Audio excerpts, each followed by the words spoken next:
Bonjour et bienvenue à un autre épisode de la série Santé, votre choix. Ma signature demeure Dr. Joe, médecin et promoteur de santé. Aujourd'hui, nous allons parler du diabète. Dans la première partie de cette vidéo, nous parlerons de ce qu'est le diabète, pourquoi les gens devraient-ils le savoir, les types, les causes, les facteurs de risque, les symptômes et aussi ses complications.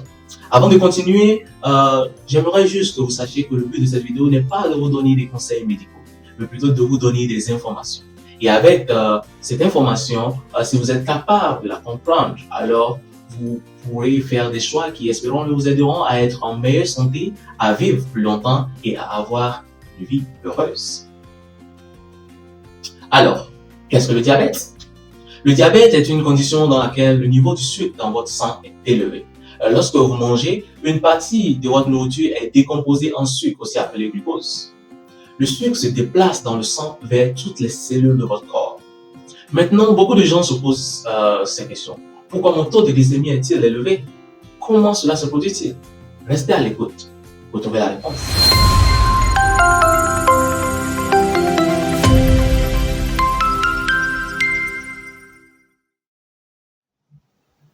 Le processus de digestion comprend la décomposition des aliments que vous mangez en différentes sources de nutriments. Lorsque vous mangez des glucides, par exemple le pain, le riz, les pâtes, votre corps les décompose en sucre, c'est-à-dire le glucose. Lorsque le glucose est dans votre sang, il a besoin d'aide, une clé pour atteindre sa destination finale, là où il est utilisé, c'est-à-dire à l'intérieur des cellules de votre corps. Les cellules constituent les tissus et les organes de votre corps. Cette aide ou clé est appelée insuline. L'insuline est une hormone produite par votre pancréas, un organe situé derrière votre estomac. Votre pancréas libère de l'insuline dans votre sang. L'insuline agit comme la clé qui déverrouille la porte de la paroi cellulaire, qui permet au glucose d'entrer dans les cellules de votre corps. Le glucose fournit le carburant nécessaire ou l'énergie dont les tissus, les organes ont besoin pour fonctionner correctement. Une cellule spéciale du pancréas appelée cellule bêta produit l'insuline. Alors, lorsque la glycémie dépasse un certain point, le corps signale au pancréas de libérer de l'insuline, qui aide les cellules à utiliser le sucre. Les parois cellulaires ont peu de verrous appelés récepteurs. Alors, l'insuline entre dans ces verrous comme une clé. Lorsque l'insuline ouvre le verrou, le sucre est autorisé à entrer dans la cellule. Lorsque le corps n'est pas en mesure de produire suffisamment d'insuline, alors la glycémie est verrouillée hors des cellules. Parfois, le verrou change de forme, puis l'insuline ne peut plus y entrer. Dans les deux cas, le sucre au glucose est bloqué. Il reste dans le sang et peut devenir trop élevé, causant l'hyperglycémie qui peut conduire à des symptômes de diabète. Lorsque les cellules ne peuvent pas avoir de glucose, elles n'ont plus de carburant dont elles ont besoin. Alors, le pancréas essaie de compenser en essayant de travailler plus fort. Au début, le pancréas se maintient en produisant plus d'insuline. Mais avec le temps, le pancréas est incapable de continuer à le faire, ce qui signifie que les symptômes du diabète peuvent apparaître. Si vous avez le diabète, c'est soit votre pancréas ne produit pas suffisamment d'insuline ou votre pancréas produit de l'insuline, mais les cellules de votre corps n'y répondent pas et ne peuvent pas l'utiliser comme ils le devraient normalement. Alors, quels sont les différents types de diabète? Nous avons le diabète de type 1. Ce type est une maladie auto-immune, ce qui signifie que votre corps s'attaque à lui-même. Dans ce cas, les cellules productrices d'insuline dans votre pancréas sont détruites complètement. Jusqu'à 10% des personnes atteintes de diabète ont le type 1. Il est généralement diagnostiqué chez les enfants et les jeunes adultes, mais peut se développer à tout âge aussi. Alors, les personnes atteintes de diabète de type 1 doivent prendre de l'insuline tous les jours parce que leur corps ne peut plus produire d'insuline. C'est pourquoi il est aussi appelé diabète insulinodépendant. Nous avons aussi le diabète de type 2. Avec ce type de diabète, soit votre corps ne produit pas suffisamment d'insuline, ou soit vos cellules ne réagissent pas normalement à l'insuline qui est produite. Alors, il s'agit du type de diabète le plus courant parce que jusqu'à 95% des personnes atteintes de diabète ont le type 2. Il se produit habituellement chez les personnes d'âge moyen et les personnes âgées. Nous avons aussi le diabète gestationnel, diabète de grossesse. Ce type se développe chez certaines femmes pendant leur grossesse. Alors, le diabète gestationnel disparaît habituellement après la grossesse. Toutefois, si vous avez le diabète de grossesse ou le diabète gestationnel, vous risquez davantage de développer le diabète de type 2 plus tard dans la vie. Alors, quelle est la fréquence du diabète? Environ 422 millions de personnes dans le monde souffrent de diabète. La majorité vivant dans les pays à revenus faibles ou intermédiaires, et 1,5 million de décès sont directement attribués au diabète chaque année. Alors, le nombre de cas et la prévalence du diabète ont augmenté régulièrement au cours des dernières décennies. Qui est atteint de diabète? Quels sont les facteurs de risque? Les facteurs qui augmentent votre risque varient selon le type de diabète que vous développez.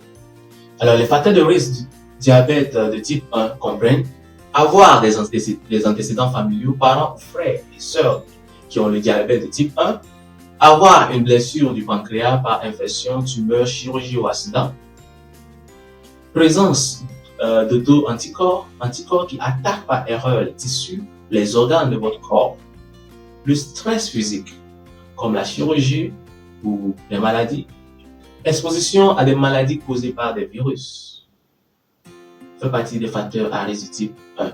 Alors, les facteurs de risque du prédiabète et du diabète de type 2 comprennent avoir des antécédents familiaux, parents ou frères et sœurs qui ont déjà le prédiabète ou le diabète de type 2, être de race noire, hispanique, amérindienne, asiatique, avoir être en surpoids ou être obèse, avoir l'hypertension artérielle, être physiquement inactif, avoir 45 ans ou plus, avoir le diabète gestationnel ou accouchement d'un bébé pesant plus de kilos, être un fumeur, fait partie des risques du diabète du type 2.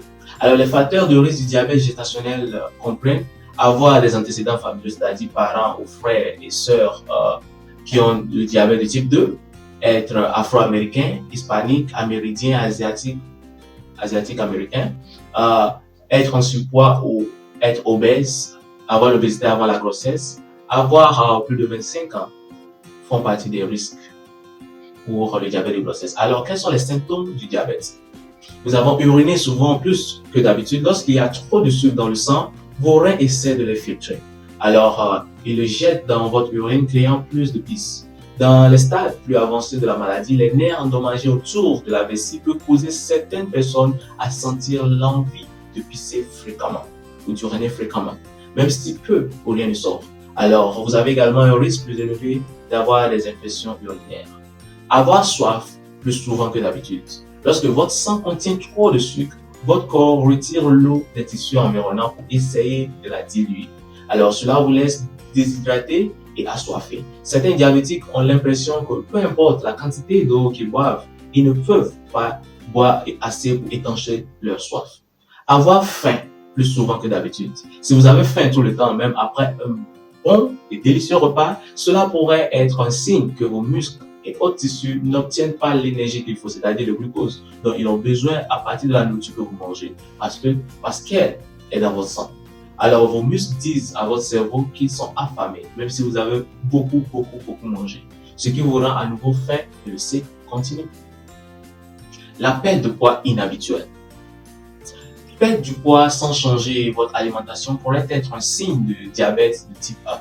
Si votre corps ne peut pas obtenir le glucose dont il a besoin, alors ce qui vient de la nourriture, bien sûr, il va commencer à décomposer sa propre graisse, les muscles et d'autres tissus pour avoir le carburant qu'il faut, conduisant à la perte du poids.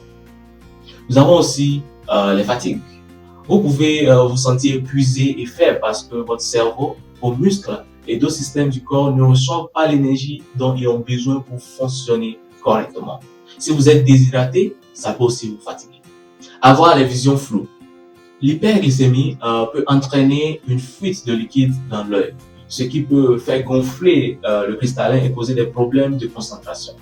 Avoir une augmentation d'infections. Le diabète de type 2 rend plus difficile pour votre système immunitaire de combattre les infections, y compris les infections à levure ou les infections urinaires. Alors, il peut également prendre plus de temps pour les coupures à guérir parce que le glucose supplémentaire empêche les globules blancs dans le corps de faire le travail de réparation. Il peut aussi avoir les blessures qui ne guérissent pas. les mains ou les pieds engourdis ou qui picotent. Ça fait partie aussi des symptômes. Alors, quelles sont les complications du diabète? Si votre glycémie reste élevée pendant une longue période, les tissus et les organes de votre corps peuvent être gravement endommagés. Alors, certaines complications peuvent mettre la vie en danger avec le temps. Un taux élevé de sucre dans le sang peut endommager gravement certaines parties de votre corps, y compris vos pieds et vos yeux. Il s'agit de complications du diabète. Mais vous pouvez prendre des mesures pour prévenir ou retarder bon nombre de ces effets secondaires du diabète. Alors, quelles sont les principales complications du diabète? Vous pourriez entendre votre médecin parler de deux types de complications du diabète. Nous avons les graves complications qui s'accumulent au fil du temps, appelées complications chroniques, et ceux qui peuvent se produire à tout moment, appelées complications aiguës. Mais dans cette vidéo, nous allons parler plus de complications chroniques. Alors, les complications chroniques, ce sont des problèmes à long terme qui peuvent se développer progressivement et peuvent conduire à des dommages graves s'ils ne sont pas contrôlés et traités. Alors, ces complications sont, nous avons des problèmes oculaires ou rétinopathie. Alors, certaines personnes atteintes de diabète développent une maladie oculaire appelée rétinopathie diabétique qui peut affecter leur vue. Si la rétinopathie est détectée habituellement à l'aide d'un test de dépistage oculaire, elle peut être traitée et la perte de vision sera évitée. Nous avons aussi les problèmes de pied.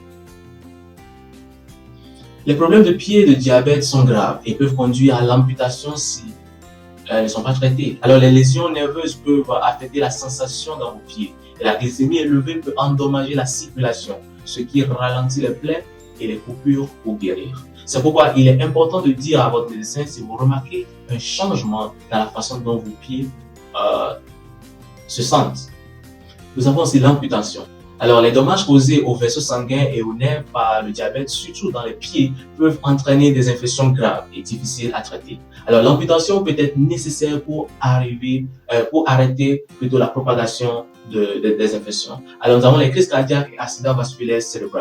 Lorsque vous avez le diabète, l'hyperglycémie pendant un certain temps peut endommager vos vaisseaux sanguins, ce qui peut parfois entraîner des crises cardiaques et des accidents vasculaires cérébraux. Il y a aussi les problèmes rénaux, appelés communément néphropathie. Alors, le diabète peut causer des dommages aux reins sur une longue période de temps, ce qui rend plus difficile d'éliminer les liquides et les déchets supplémentaires de votre corps.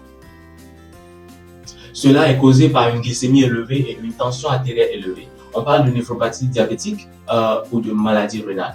Nous avons aussi les lésions nerveuses ou neuropathies.